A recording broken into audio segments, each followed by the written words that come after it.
I think for me personally, this was very, very enriching, and I think it very much rounds out the discussion we started yesterday, because we're not thinking about density, but we're using a very different language. We're thinking about mixed use, about accessibility, and we also brought in this idea of needing to move away from car-based, car-centered development, which was at the forefront for decades, and in many countries in the OECD at least, is still very much the development model that we're seeing being prioritized in terms of investment, in terms of focus.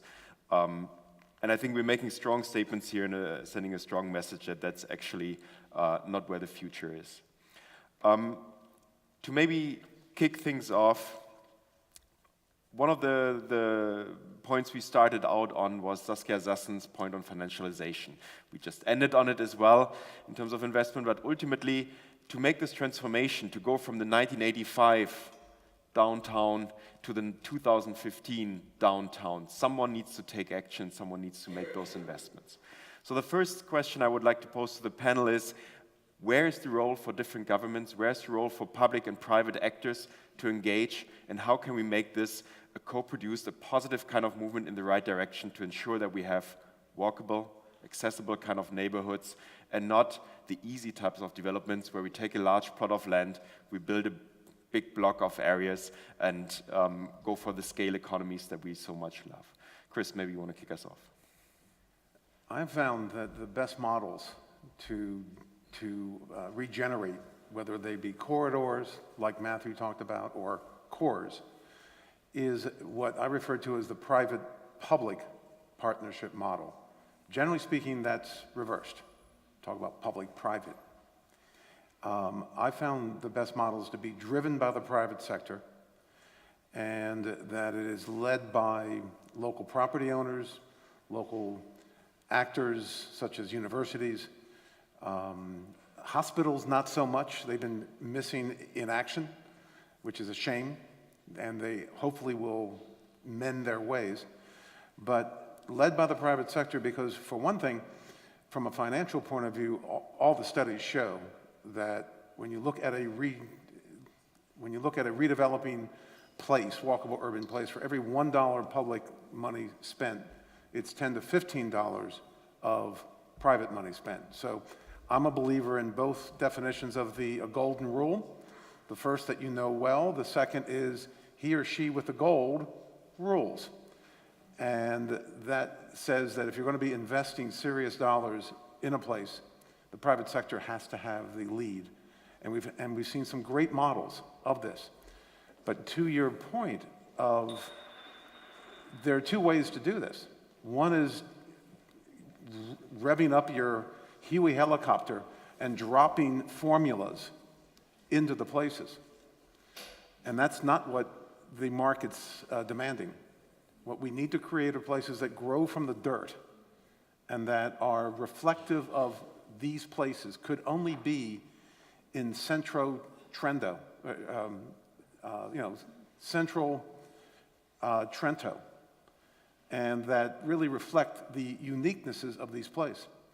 I've been working with a major New York Stock Exchange, historically strip mall company that have been doing these formula-driven strip malls that are, just terrible things.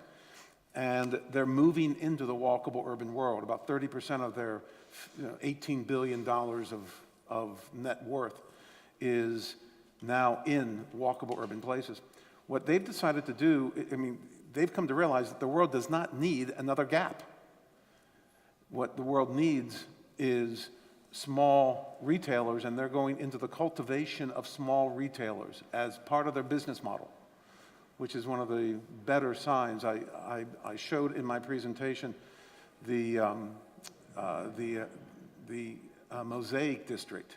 And yes, there is a Target big box in there that fit in nicely, but there's also a lot of very small retailers that organization is cultivating. So private-public partnerships, and that they need to reflect the dirt out of which those places have been growing. And how much of this is an American model? Because when you start with private and go into public, that's something that in the US, I would assume no one, gets the shivers. But if you go to a French local municipality and you tell them, you should your private sector let this lead, the reaction might be very different. Is this something you think is a generalizable model, or is it very much the American-driven concept of, business first? I think it's out of necessity. Certainly in the US, what we're finding, and this is something that we've not spent any time on over the last 2 days, is that all of these great design and research models that we've been talking about are ignoring how do you do it. And there's a new, what we refer to as the fourth level of governance in our society.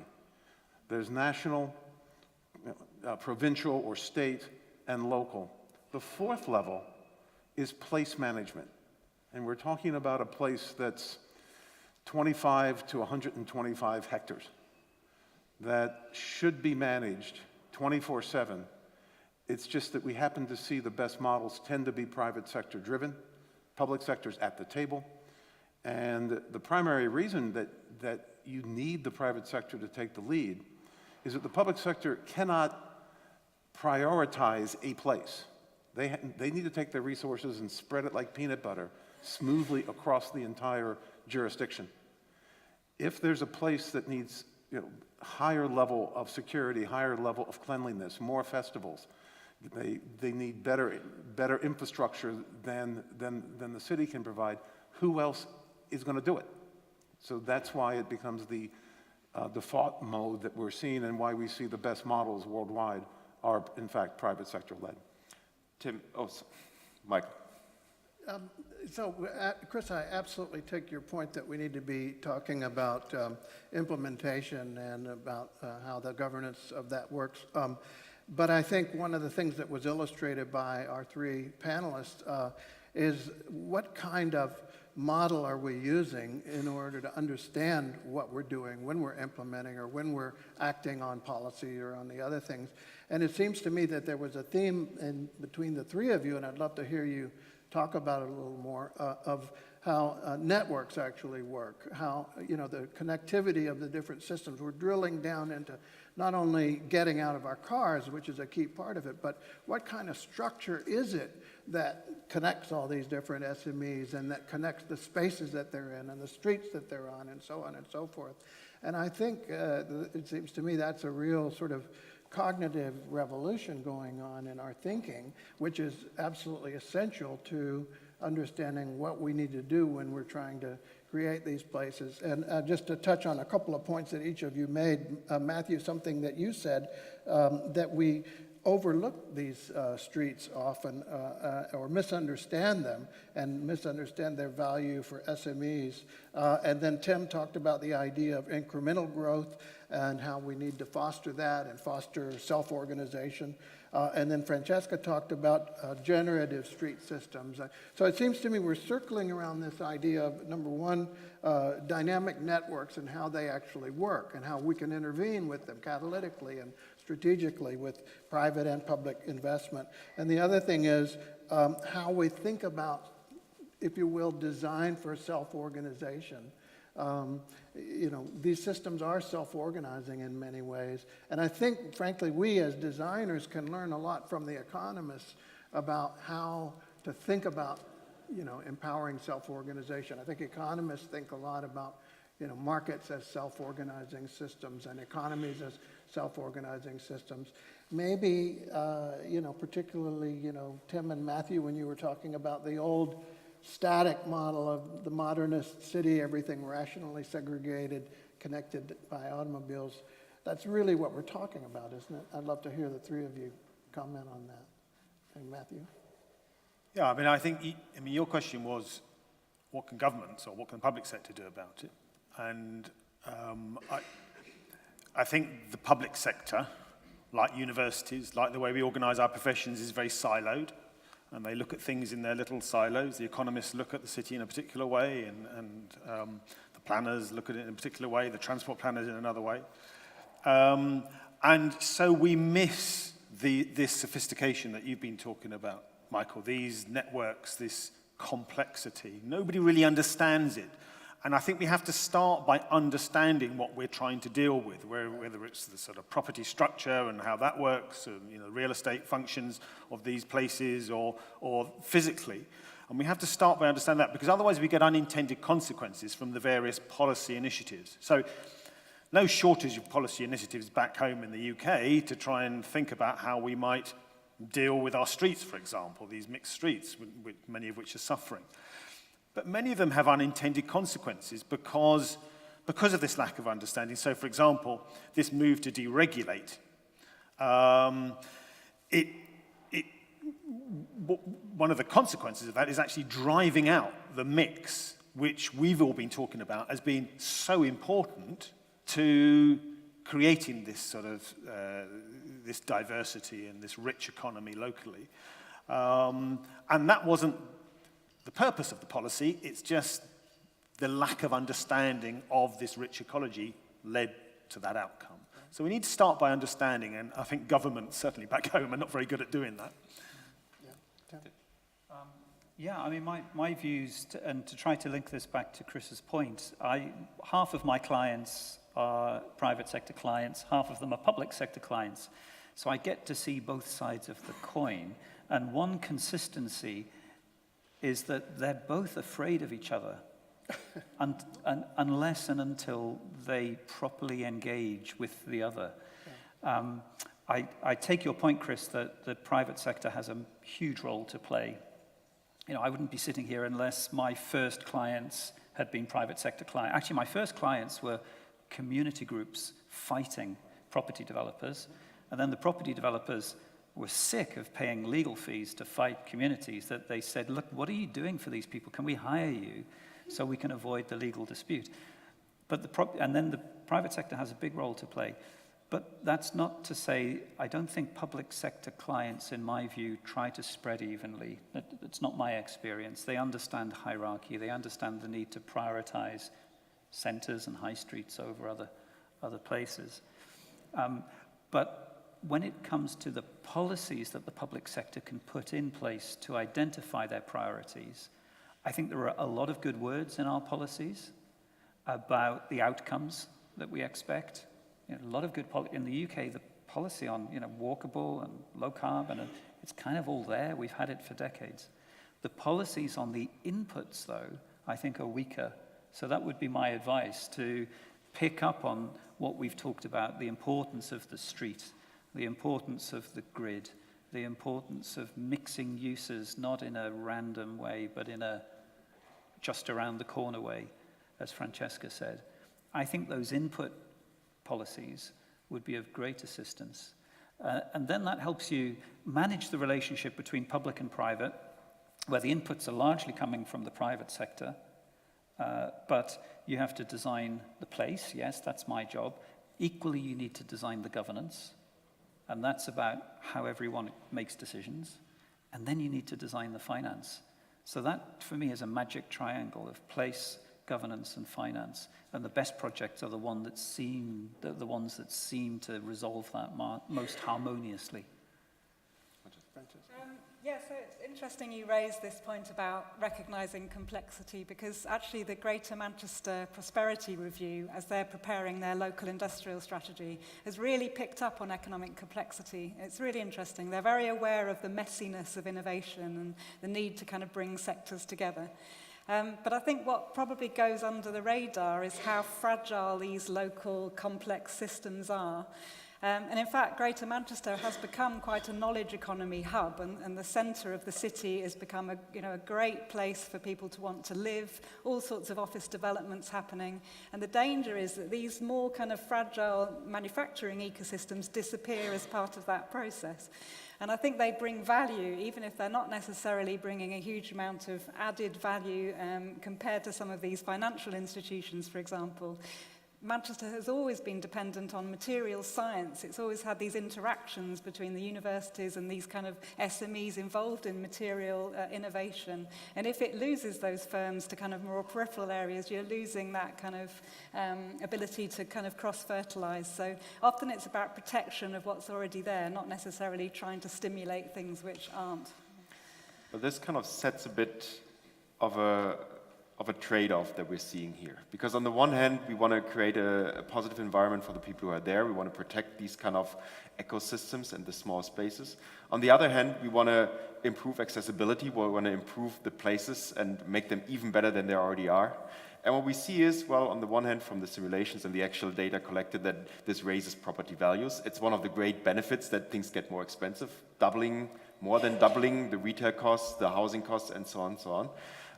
Of course, there are agglomeration forces that help raise the wages of the people that work and live there, but it's not necessarily the same kind of people.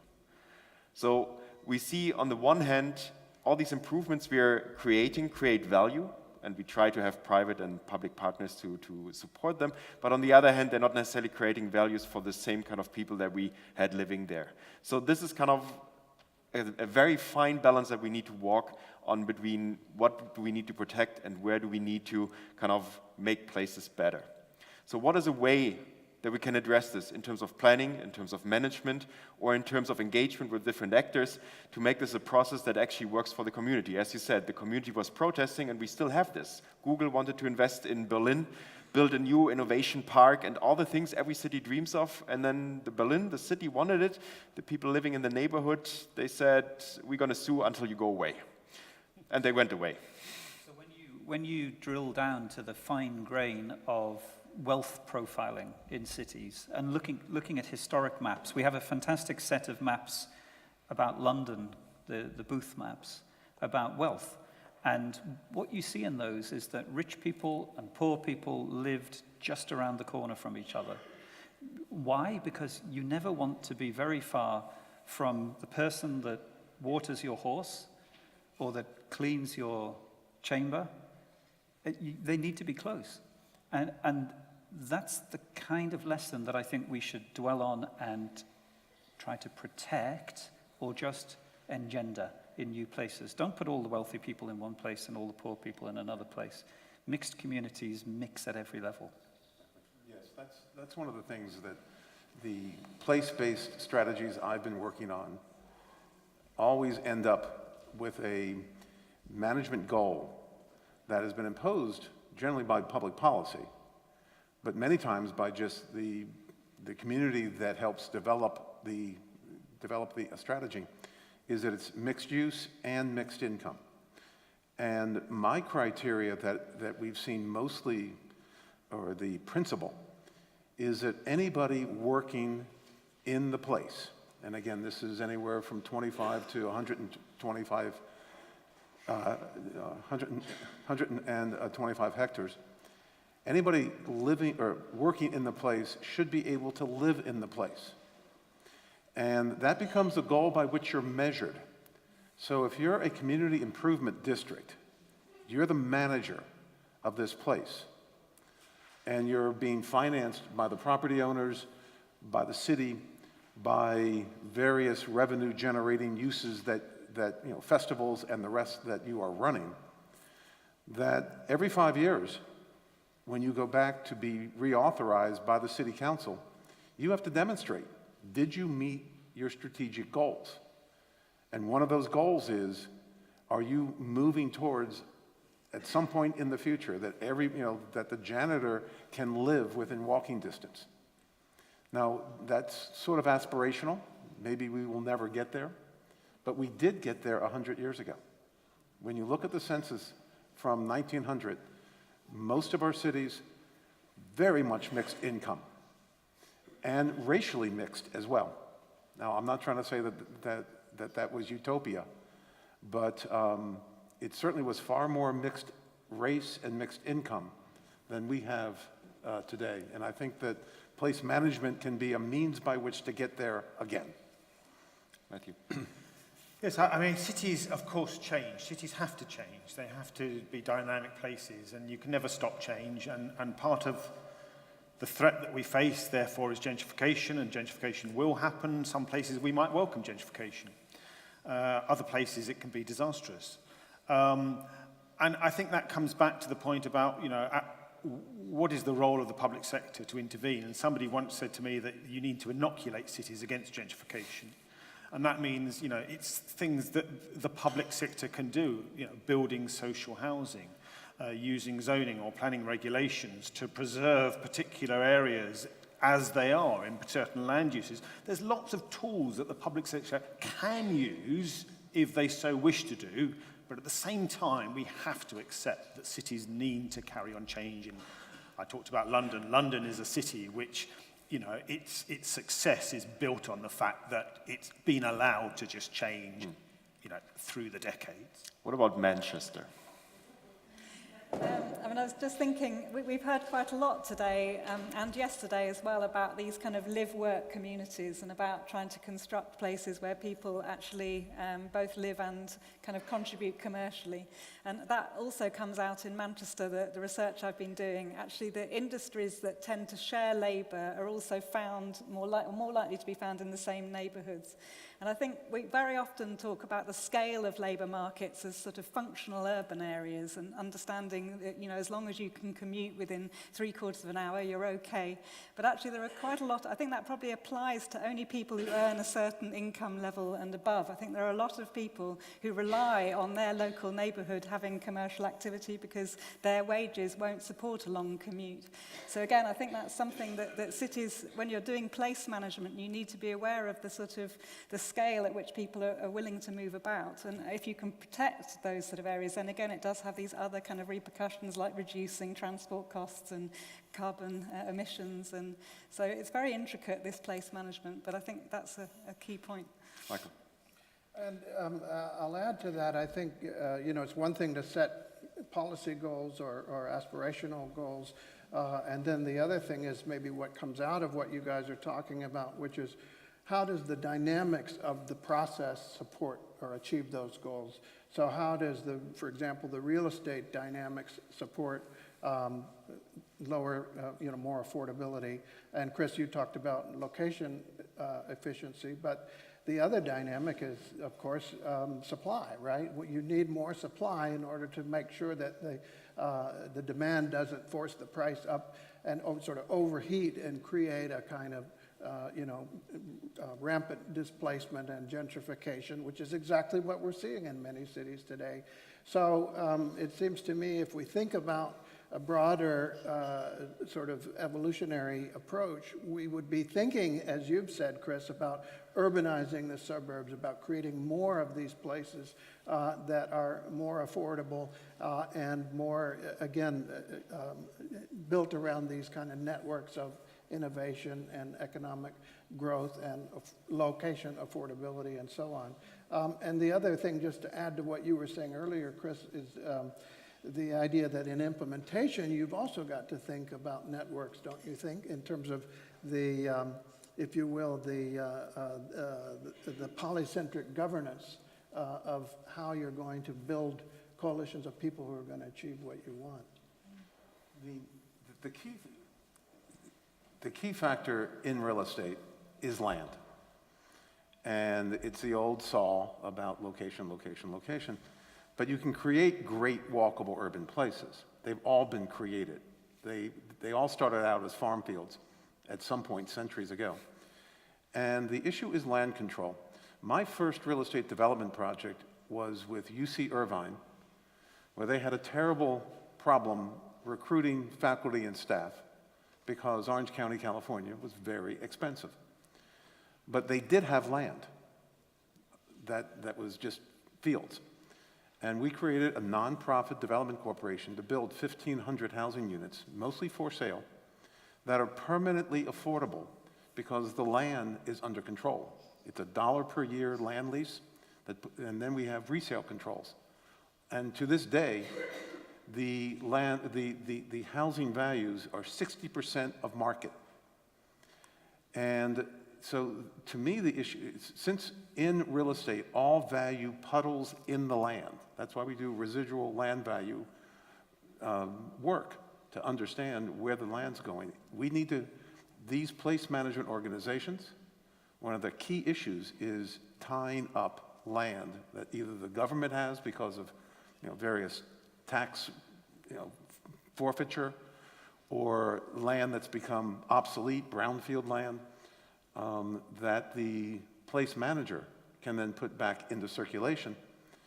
And one of the things that they would be putting it back in circulation for is affordable housing. And the thing about affordable housing, new affordable housing must be subsidized. And the question is, who's going to pay for it? And if you bring the land into the deal, you're now talking about 20, 30, 40% of the capital stack you're bringing in because you have the land, and in return, you can demand affordable housing as a result. So that's the kind of program that we've seen work extremely well. We've not seen it work with government leading the way. They want to come in and build public housing, and look at the public housing projects that we have throughout the world. How's that worked for you? So that's why I've suggested this private-public approach to place management. And maybe it won't work, but the best models I've seen tend to be private sector led, with the government setting the table. To me, it's sort of like I used to have horses. And horses, you build a corral. And within the corral, it's a free market. But you don't think about going outside that corral. So if the government builds that corral and then let the private sector. And that's, as I alluded to before, the idea of letting the networks work, but letting them work within the place that the public has established as being of public benefit, right? Exactly. Yeah. So I think this is a good time to lead off and bring this into the audience. And we actually do have the first question from our app on Attendify. If you're not on it yet, you're missing out. And it very much alludes to the point that was raised on the person that cleans and that waters your horse. Like, you might have had one of those people. But a lot of your presentations drew on a part of the economy that we then kind of just ignored.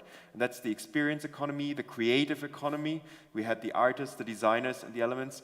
What's the space for these kind of economies, and how can we make sure that they, A, have a place to be, to live in those areas, and to also be able to afford to live in places like London, where they just created the beautiful murals, or if you think about the Mission District in San Francisco, one of these high-health gentrification areas where the back alleys are full of street art, and the people who created them are now pushed out because it's no longer there. So where is the space for the creative, for the experience economy, especially where we believe it's going to be growing? Right? Let's take it from right to left this time. Francesca. So in fact, London has identified that the creative economy is really its great hope. I mean, it's the area where there's a lot of investment, and I think it's part of the recognition of the risk of automation for some sectors, and actually the creative economy is where there'll be a lot of jobs in the future. I mean, what's interesting from my analysis is that the creative economy actually spans lots of different sectors, and again, manufacturing has a role in that. So there are lots of small artisanal firms, for example, that help support the filmmaking and the theatre industry in London, and it's all very well connected. There are lots of SMEs that are connected to theatres, connected to museums, connected to filmmaking establishments. So you have to kind of realise that, yet again, even the creative economy is quite a complex network of firms that you need to support. So if you have an overly sector-by-sector way of looking at things, you're going to not recognise that. I'd like to hear what Mike thinks. The ball has been played, huh? Thank you, Tim. I think the issue goes back again to thinking polycentrically, in so many ways. I mean, thinking polycentrically, I was talking to Chris about urbanizing the suburbs. We need to create places that people can live in this more mixed, efficient way, wherever they are, and 3/4 of the people in many of the cities of the United States are in the suburbs now. So rather than trying to jam them into the cores, which might be a mistake, it might only overheat the cores, what we really need to do is create a more polycentric kind of urbanism, and also a more polycentric kind of governance, as I alluded to before, that we use some of the economic tools that Chris was alluding to, and some of the other strategies to promote affordability, you know, not silver bullets, but silver buckshot, if you will, right? Matthew. Well, I'd make a similar point that I think the essence to this question is in spreading these uses out. It's not about concentrating. It's not about zoning and saying this is the zone for the, you know, the creative arts or whatever, but actually having them spread throughout the city. And I think that in a way, the research that I demonstrated, the power of that research was for the first time showing how much of that is located outside of the core of London, where, you know, the governments and local governments focus on relentlessly. But actually, there's more of it outside in all these places that you wouldn't think it was even there. Nobody knew it was there until we did the research. And those are the places where it's, you know, it'll carry on growing and developing and changing in the future if we allow it to do so. So diversity, I think, is the key. The suburbs are now more diverse in many cases than the center cities. Yeah, in many places. The Taste of China in D.C. is now out in Reston, 30 miles from downtown. It's not in Chinatown. So, Michael, and to all of you, I'm following up. I see that there's two approaches. One's the long-term approach, which is to allow walkable urban, high-density development to take place in more of the metropolitan region, and in particular in the urbanizing suburbs. In Metro DC and most of our metro areas throughout the country, the reason that it's less than 5%, and in DC it's 2% of the land mass is walkable urban, is because it's illegal in the other 98%. It is not legal to build what we're talking about. And so what that has done is artificially pushed up the price of land. A typical, you know, when I was coming up as a pup, that you understood that the land value of a home should be about 18-20% of the total package price. And instead in these walkable urban places it's 40, 50, 60, 70%. That's silly. We have artificially pushed up something that we have an abundance of, which is land, metropolitan land.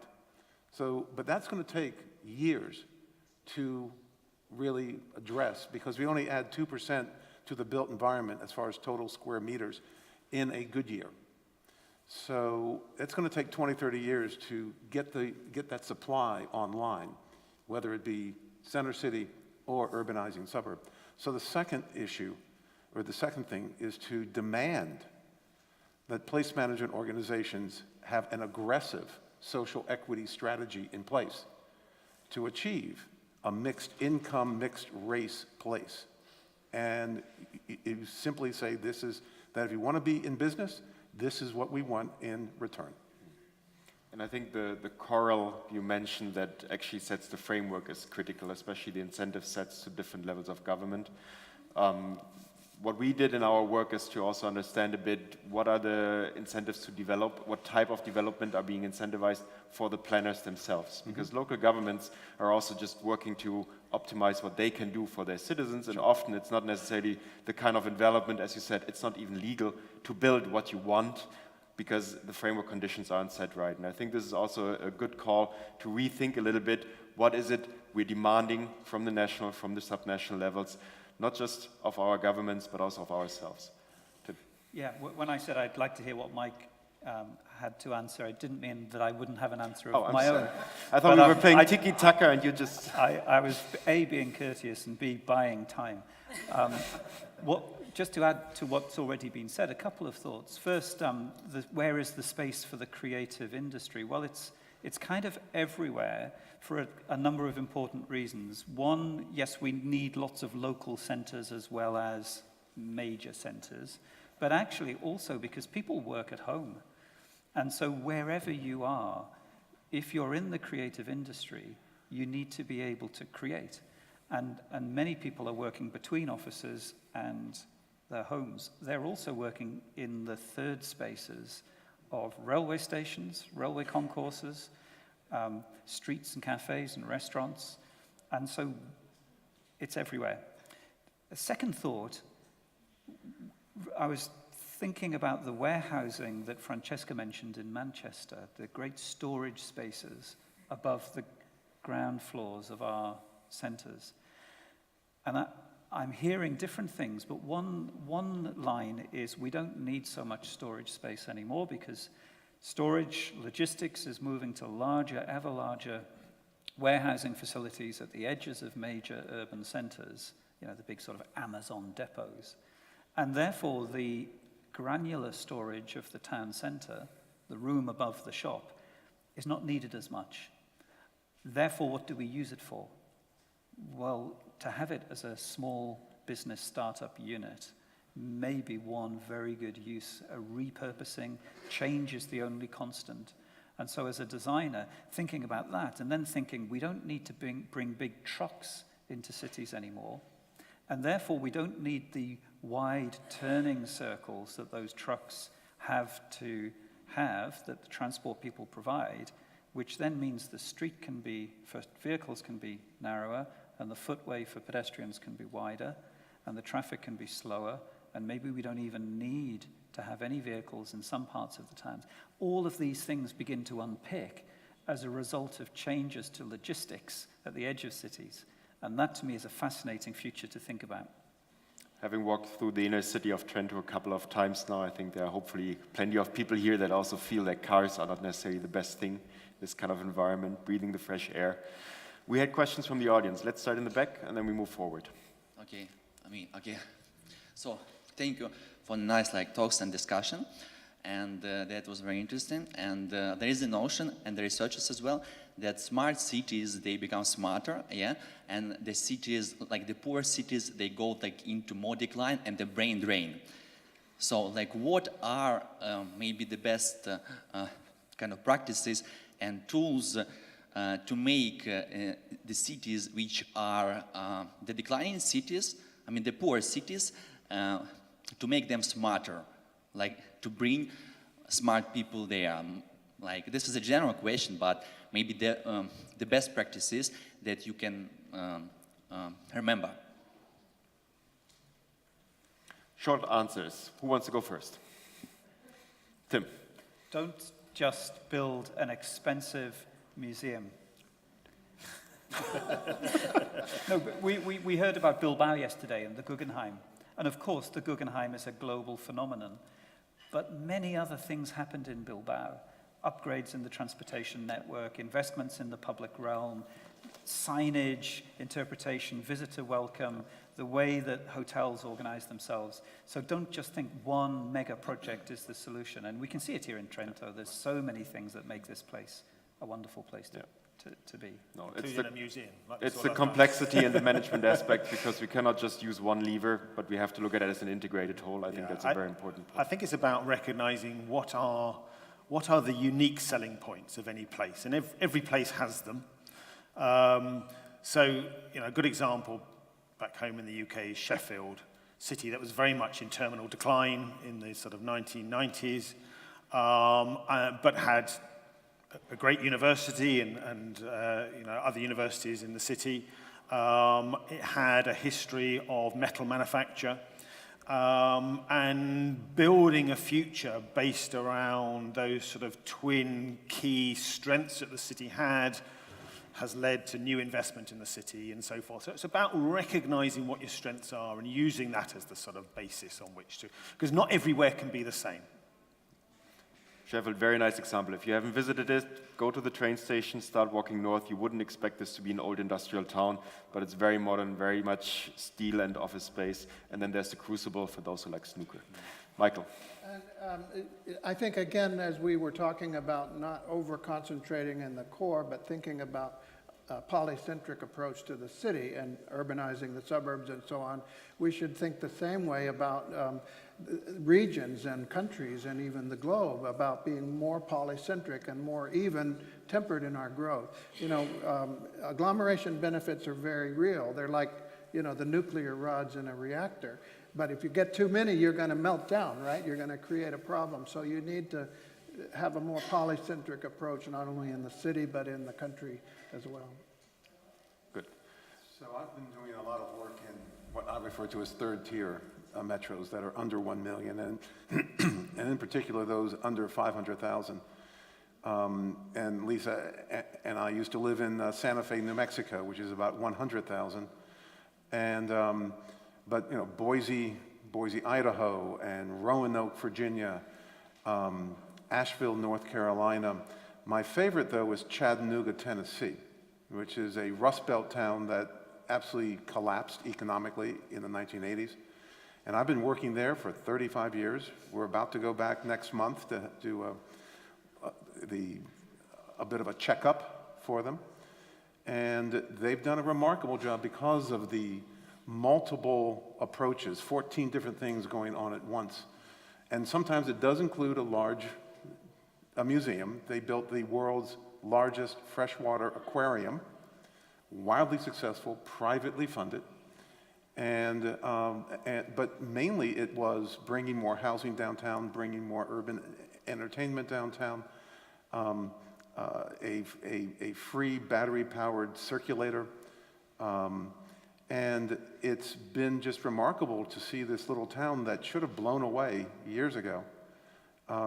It's now a major focus for the arts, for the creative class, and interestingly, Volkswagen moved their major North American manufacturing plant there and obviously didn't locate downtown. They located it on a greenfield site, single level, but Volkswagen said, hey, we're from Germany, we have great urbanism, we're going to be bringing senior managers here. We're coming here, number one, because of a great urban place in the downtown that our senior managers are used to. And I've talked to the senior managers of Volkswagen. They would not have been there if the downtown hadn't created this vibrant, walkable urban place. Rita. Does it work? Yes. Hello. Perhaps some of you know me already. I think it is important to introduce myself so that you understand my reactions. I come from Flanders, and I represent a Minister of Culture from the Flanders part of Belgium. And it's perhaps weird that I'm here because I'm not representing an economic sector, not an economic activity at all. But I'm very much charmed by the fact that OECD has come to the conclusion that there is an enormous economic impact in the cultural and creative sectors. And that made me very curious to see what OECD is doing and what economists are talking about in relation to our everyday society. And I'm very much charmed by what has been said. I also see a lot of very positive things. I'm very much charmed by what Mrs. Stonor said, that architects don't do streets.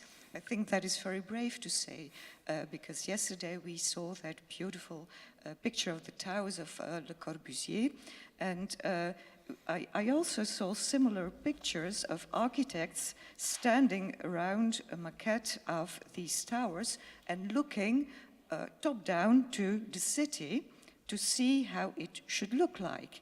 And perhaps some of you know the Danish architect Jan Gehlert, who said we were terribly wrong by looking from that perspective because we didn't look at the quality of life. He said we didn't talk to the people who lived there. And that is a very important conclusion, because what, in my view, a lot of urban planners and architects need is this discussion. So I think cross-sectorial collaboration in order to have a really answer of what the quality of life is on the floor is very necessary. When it comes to this creative economy, and in the creative field, we already talk about creative society. So we see creative society and experience economy approaching towards each other. And I'm very curious to see what OECD is going to do to have this discussion, perhaps in a future conference. We could combine both worlds, because it's in fact not both worlds, because a lot of creatives also work in the traditional economy in order to gain a living. So they are among us everywhere, and they give us this quality of life, quality that is not only, that cannot always be described in facts of economic added value, but as Francesca already said, it's not because you don't have a lot of added value from an economic point of view that you don't have value at all. And let's not forget that most creatives, artists, they work in a very small SME. So if we are talking about reinforcing the SMEs and also the urban fabric, we shouldn't forget them. That's what I wanted to share with you. Very strong call to action.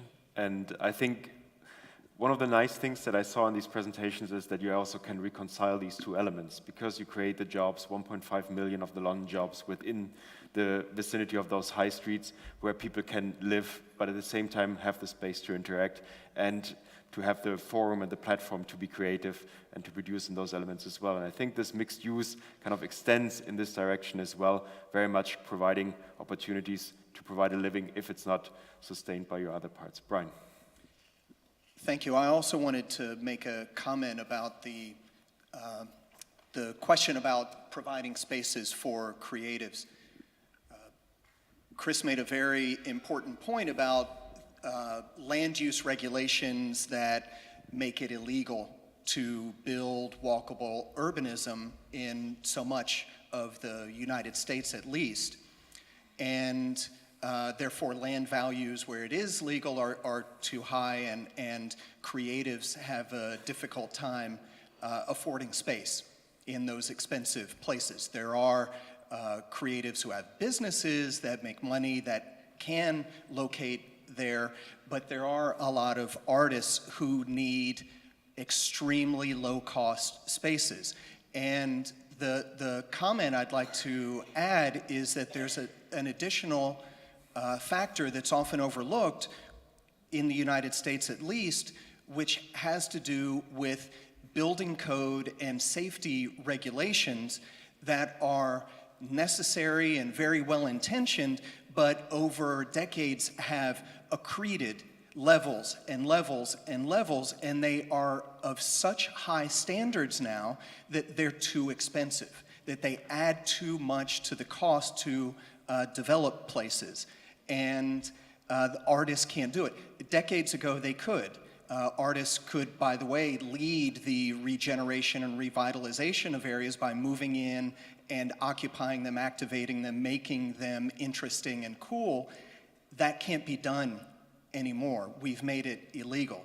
And so we have to figure out a way to still protect health and safety, but doing it in a way that we don't have people going into the gray market and actually living and working, operating illegally and dangerously. We have to find a way to make it so that they can legally and safely and affordably operate.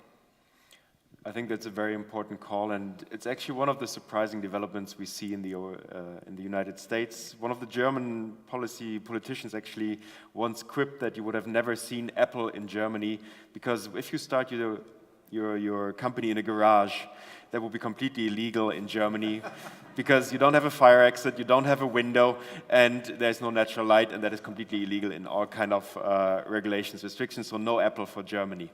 Mike, well, we take it from right to left. Michael? Yeah, and I think it's important to note that point, the sort of regulatory barriers to the kind of vital, economically thriving places that we're talking about. But then there's a whole series of other levels, and Chris has talked about this, for example, the financial models that are used that rely on economies of scale and bundling up of financial instruments and so on and so forth. That needs to be changed. Then there are the professional standards, the engineering standards, street designs and so on. That needs to be changed.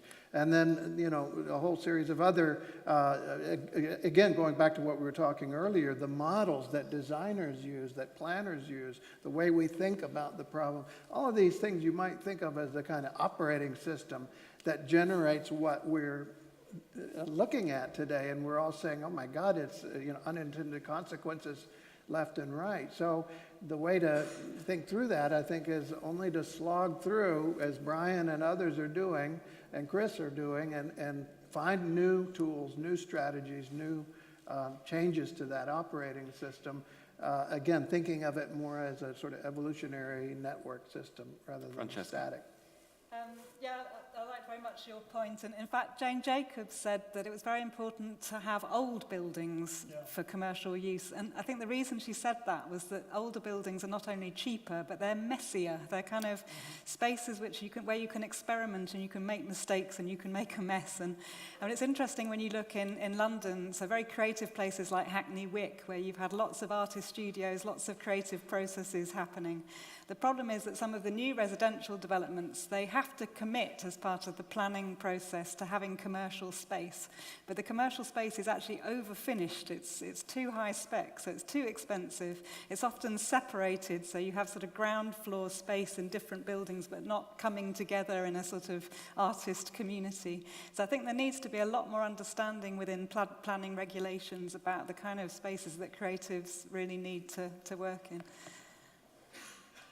I think Mike and Francesca have said much of what I wanted to say about change. Again, the challenge of trying to regulate to support an artistic community is artists are the last people who like regulation. The whole point of being an artist is to create and say and make things that have never been said or made before.